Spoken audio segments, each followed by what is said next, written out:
The woman suddenly reappeared after vanishing for 7 years. The man's eyes turned red in an instant.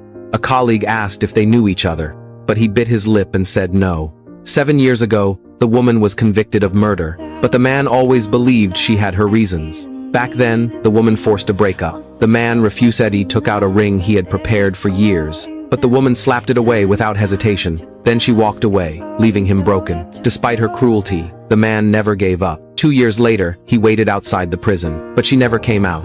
A kind guard told him she was released 3 months early for good behavior, but she never told him. The man realized she was still just as cruel. 5 years passed, and fate threw them together again. Their eyes were red but their mouths said nothing. They pretended to be strangers and walked away again. But the man couldn't look away. He stood at the window, watching her leave in the rain. Noticing she had no umbrella, he ran out. He offered to take her home. The woman refused. She reminded him he just said he didn't know her. The man sighed, then suddenly he lifted her off the ground. Their bodies touched, their hearts raced. The car ride was awkward. They felt like strangers again. But when they arrived, the man reminded her to take cold medicine. He still remembered she always caught colds in this season. The woman choked back her feelings and only managed a quiet, okay. To him, it felt like yesterday, but everything had changed. The next day they met again. The man was her boss. She was told to deliver documents to him. She forced herself to stay calm. But the man asked how her life abroad had been.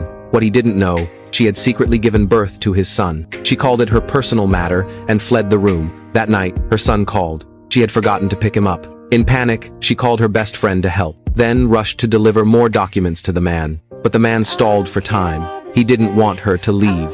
The woman grew anxious. The man teased her, asking if she needed the bathroom. She said it was a family emergency. The man smirked. "What is it, a fire?" She snapped back.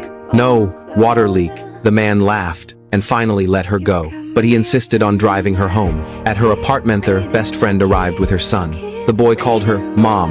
The man stood frozen.